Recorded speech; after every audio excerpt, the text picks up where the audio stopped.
আমার জীবনে ইচ্ছা একটাই, যাকে আমি ভালোবাসবো তাকে আমি বিয়ে করবো, তারপর সংসার করবো, তারপর 2000 বাচ্চা পড়াবো। কিন্তু এই ইচ্ছা তো আপনি পূরণ করতে পারবেন না। এই ইচ্ছা পূরণ করতে হলে আপনাকে আমাকে বিয়ে করতে হবে।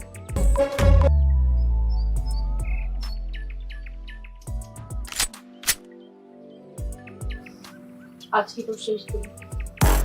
শেষ ইচ্ছে কি বল, বল তো বলে ফেল। আমার জীবনে ইচ্ছা একটাই, যাকে আমি ভালোবাসবো তাকে আমি বিয়ে করবো, তারপর সংসার করবো, তারপর 2000 বাচ্চা পড়াবো। কিন্তু এই ইচ্ছা তো আপনি পূরণ করতে পারবেন না। এই ইচ্ছা পূরণ করতে হলে আপনাকে আমাকে বিয়ে করতে হবে। কিন্তু আমি সিদ্ধান্ত নিয়েছি, এরকম তুই তোকারি ভাষা করা মেয়েকে আমি বিয়ে করবো। আপনি যদি আমার পা ধরে বসেও থাকেন তারপরও আপামনি পুরা করে দেন। এই যে একটা তার সিনেমা আলোর লোক আপনি কথা কয়ে পারবেন না। দেন আমার কাছে।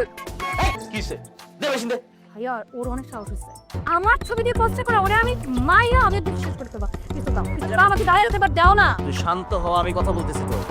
তুই শান্ত হ। দড়ি খোল। কি করতেছ আমি কথা বলতেছি, দেখ তুই। আসসালামু আলাইকুম ভাই। তুমি আমারে চিনো? জি ভাইয়া, আপনাকে কেনা চিনে? তুমি কি আমার বোনের ছবি দিয়ে পোস্টার লাগাইছো এলাকায়? জি ভাইয়া লাগাইছি। কেন? কি করবো, আপনার এই চামচা মজনুকে দিয়ে আপনার বোন এলাকা থেকে ছেলেদের ধরে নিয়ে আসে, গাছে ঝুলিয়ে রাখে, বেদম পেটায়। ওনার দিকে নাকি তাকালেই সমস্যা। ওর দিকে কেন তাকাইতে হবে? আমি তো সেটাই বলি ভাইয়া, তার দিকে তাকাতে হবে কেন? কি এমন আছে তার যে তার দিকে তাকাতে হবে? তার মধ্যে তাকানোর মতো কিচ্ছু নাই, কিন্তু মানুষের তো চোখ আছে ভাইয়া, ভুল করে তাকাতেই পারে। তাই ইচ্ছে করেই তাকালো, এটা কি কোনো অপরাধ? একটা মানুষ একটা মানুষের দিকে তাকাবে না? একটা মেয়ের দিকে কি একটা ছেলে তাকাতে পারে না? তাই বলে তাকে গাছে ঝুলাতে হবে? কি সাংঘাতিক! তাই আমি সিদ্ধান্ত নিয়েছি ভাইয়া, আমি ওনার দিকে কোনোদিন তাকাবো না। আর এটা আমি পোস্টারিং করে জানিয়ে দিলাম, এই আর কি।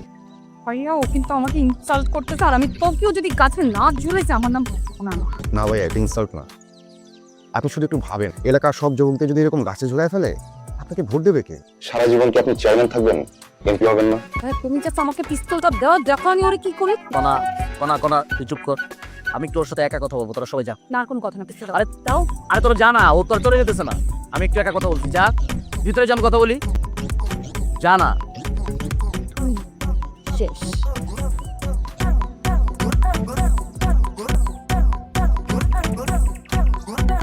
ধন্যবাদ ভাইয়া।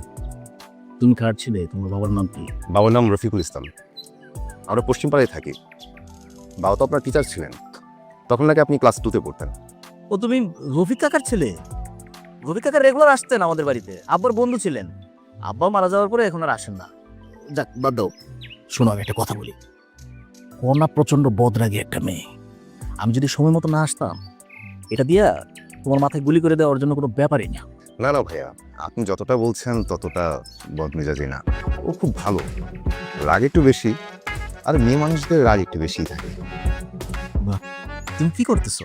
আমি তো বিসিএস এর প্রস্তুতি নিচ্ছি, বিসিএস দিব, হয়ে যাবে, এসপি হয়ে যাবো। আর এসপি হলে তো আমি আপনার সাথেই থাকবো ভাইয়া, আমি কিন্তু আপনাকে অনেক ভালোবাসি। খুবই ভালো। এই পোস্টারগুলো একটু ওঠানোর ব্যবস্থা করো, আর যাওয়ার সময় কনাকে একটু সরি বলেছি। তা ঠিক আছে ভাইয়া, কিন্তু এলাকা থেকে এরকম ইয়াং ছেলেদের যদি এভাবে বারবার নিয়ে আসে আর গাছে ঝোলায়, সামনে যে আসলে আপনাকে কে ভোট দিবে? আর এলাকার মুরব্বীরাও কিন্তু আজকাল এই ব্যাপার ধরে আপনাকে নিয়ে কথা বলছে। একটু চিন্তা করেন, সামনে ইলেকশন, মুরব্বীরা যদি আপনার পাশে না থাকে একটু বিপদই হয়ে যাবে ভাইয়া। আমার মনে হয় কি, এসব কোনা করে না, এই মজনু ভাই করায়। কোনা এতটা খারাপ না। তুমি প্রথম আসলা আমার বাড়িতে, আচ্ছা তোমার কি খাওয়াই বলো তো? আমি তো আসি নাই, এলাকা থেকে দলবল নিয়ে আমাকে তুলে নিয়ে আসবো, কিছু খাবো না আপনি, কিন্তু আমি নিজে নিজে যখন আসবো তখন নিশ্চয়ই খেয়ে যাবো। আপনি ভালো থাকবেন, আসি ভাইয়া, আসসালামু আলাইকুম। ওয়ালাইকুম সালাম।